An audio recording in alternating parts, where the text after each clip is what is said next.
want to change the world? Currently, the world's leadership show a continued inability to effectively address the ills besetting their countries and people in dealing with multiple crises, climate change, viral contagion, unregulated global capitalism, mounting social inequality, a bloated military, endless foreign wars, out of control financial deficits, and street violence. All these imbalances see the leadership rejecting reasonable political life and instead retreating into self-defeating moral crusades in a vain attempt to deflect attention away from the looming social, political, economic, and environmental catastrophes. Leadership personalities are also defined by antagonism, while the current language of the left and right have turned them into warring factions, where opponents are demonized while adherents to the cause are seen as on the side of the angels. Middle ground and nuance are rarely observed, and facts are manipulated or discarded.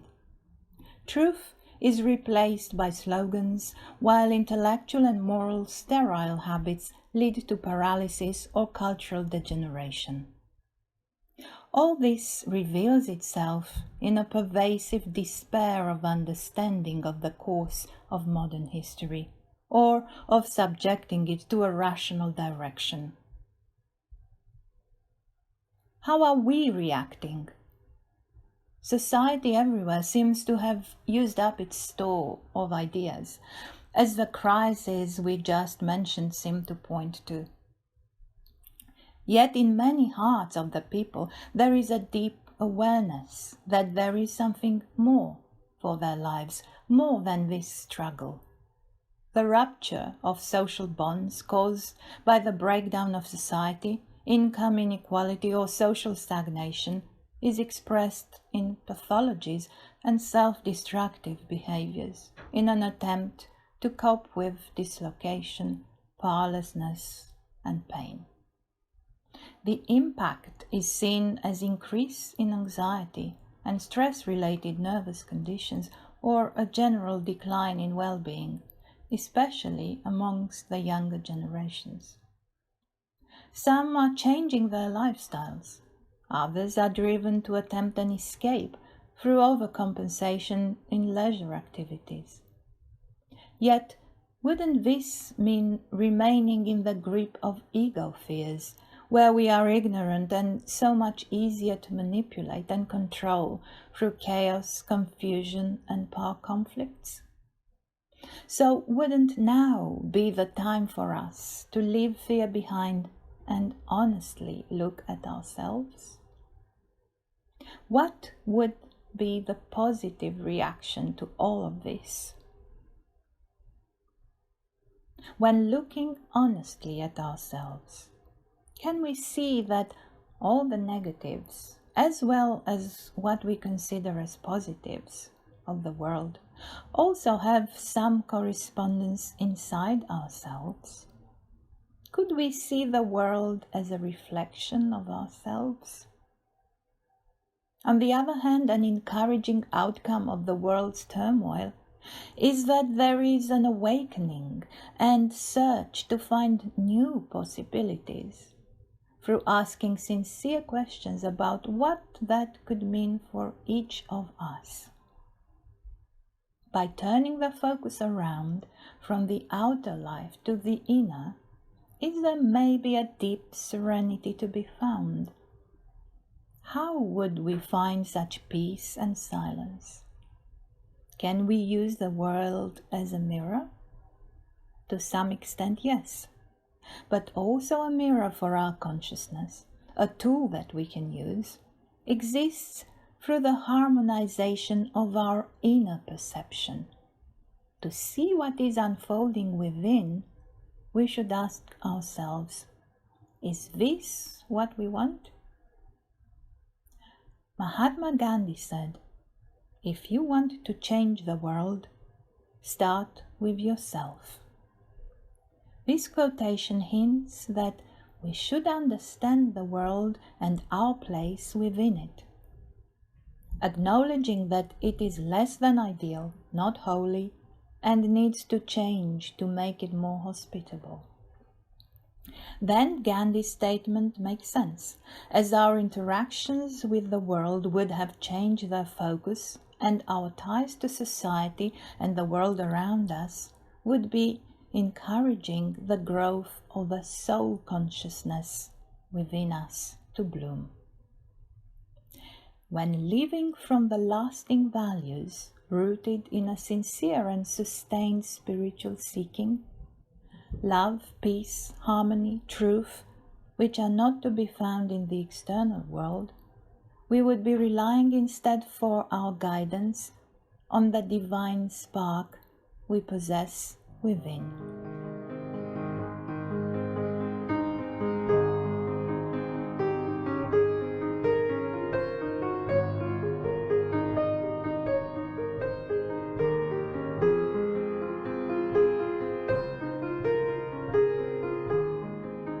State of consciousness is state of life. If we see that our state of consciousness is our state of life, then by shifting our consciousness away from our ego fears to a unifying consciousness via our soul, we gain a possibility for a changed perception of the world. Therefore, how we react to what happens around us in daily life finds a new focus, because what is really important is not just what is for our own self-interest. When doing this from the standpoint of neutrality, we are free from making the binary judgments of good or bad. A longing for true change becomes imperative, not just an alternation from one pursuit or mood to another, from one mental or emotional position that will inevitably swing back to its almost exact opposite. But instead we find a completely new orientation, a fundamental reversal in our attitudes, and therefore a new basis on which to live. So feeding the transient world will distract us from seeking real change from within, thereby changing the focus of our life from our I-centeredness to soul-centeredness. Remaining totally linked to the materialist reality of mankind's making, remaining caught in ego fears that perpetuate ignorance, doesn't that make us much easier to manipulate and control through chaos, confusion, and power conflicts? What do you think about the near future for mankind with this approach? So, would not this be exactly the right time for us to leave fear and leave ignorance? Why is it that you need to remove fear from controlling you? When searching for spiritual knowledge that will resonate with one's head and heart, that's based on the stimulus from the spirit spark to awaken the slumbering inner soul. That is what will lead us away from darkness, ignorance, and suffering. Yet the biggest impediment on the quest for spiritual truth and knowledge is unresolved ego fear, which usually seeks refuge in religious mind control and emotional immaturity. Latent within the human being are 4 states of consciousness. Many religions and philosophies wanted to show ways for the modification of the consciousness progressively from ego consciousness, self-consciousness, soul consciousness, spirit consciousness. But the ego will not erase itself, so we are entrusting ourselves to the last tiny fragment of eternity, referred to as the divine in our heart, the spirit spark. When we awaken and nurture through devotion to a life based on the principles already indicated to, when the path of self-initiation has been fulfilled. This will ultimately lead to a reunification with the eternal consciousness of the All. Therefore, we should begin to see ourselves as being a twofold being, a mortal part, but also a divine part. The real question is then, would you allow this necessary shift in your consciousness, and therefore allow an existential shift from the basis of your life being the ego to that of your developing soul consciousness being inspired by the spirit spark? What do we need to change in ourselves? What is it, you may be asking, that needs to be changed in ourselves for this growth of soul development to happen? In trying to walk the fivefold path of Gnostic wisdom, we can do no better than suggest deepening one's acquaintance with 5 principles, which are insight, liberation from the ego, self-surrender, a new attitude of life, transfiguration. A Gnostic perspective. We must decrease as per our matter-born consciousness, while the other one, the divine consciousness, must increase. We, our I, our ego, cannot accomplish this task. That is the task of the other one that is beginning to bloom within us, to guide us. Remember, the I should not try to interfere with that process, learning instead to intentionally not do anything when circumstances require it. The great work has already commenced within you. You may not be able to sense it, but the inner transformation is well underway. Self-observation allows us to become aware that we identify ourselves with our thoughts and feelings and therefore become our own jailers for the limits of our consciousness. Through a new objectivity, insight, and self-knowledge, a process of transformation may then occur until ultimately a birth of the new soul may occur. Eventually, an entrance of the seventh spirit into the fully mature spirit soul would result in transfiguration. We are connected as to our biological system with 2 different worlds, the fallen world and the original divine world. The focus of our current system, the pelvic sanctuary, is connected to this fallen world and is ignited by our instincts.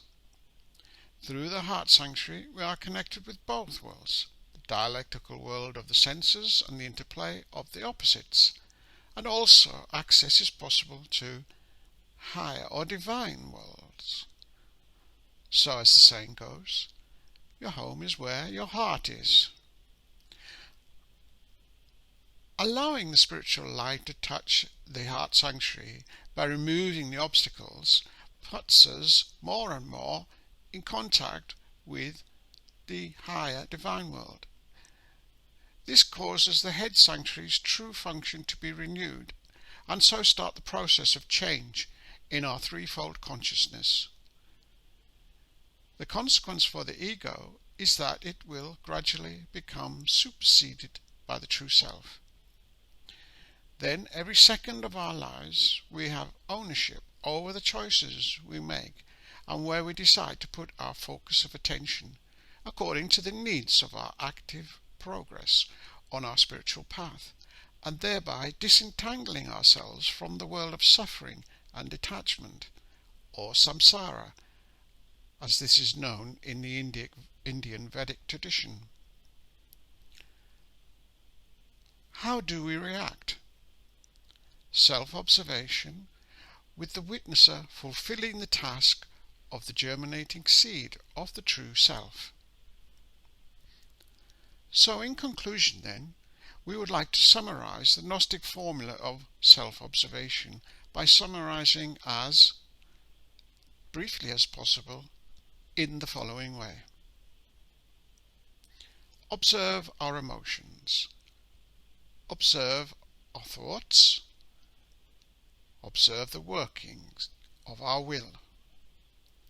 Examine whether they are in harmony with the resonance of the inner voice of the renewing heart. Observe objectively the sources of the subconscious.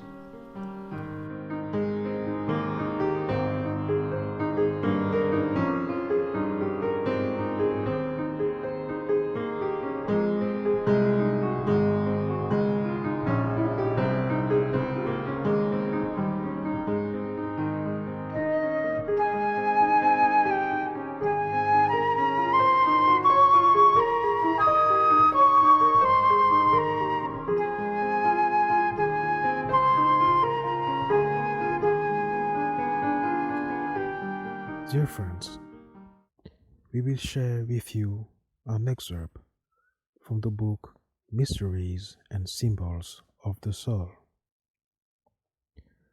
When you experience a certain event, it evokes a certain thought in your mind. This thought subsequently leads to a certain feeling, and that feeling then results in a certain behavior. Finally, the behavior leads to certain consequences. So, if in your life you experience certain consequences that you do not want, then you should begin by changing the events. Naturally, that is not always possible because you cannot completely control your life. It is possible, though, to direct your thoughts about an event for a large part. If you begin to do this, your feelings and behaviors are influenced, and thus also the consequences. On a spiritual path, people gradually free themselves from the prison of delusion through inner detachment,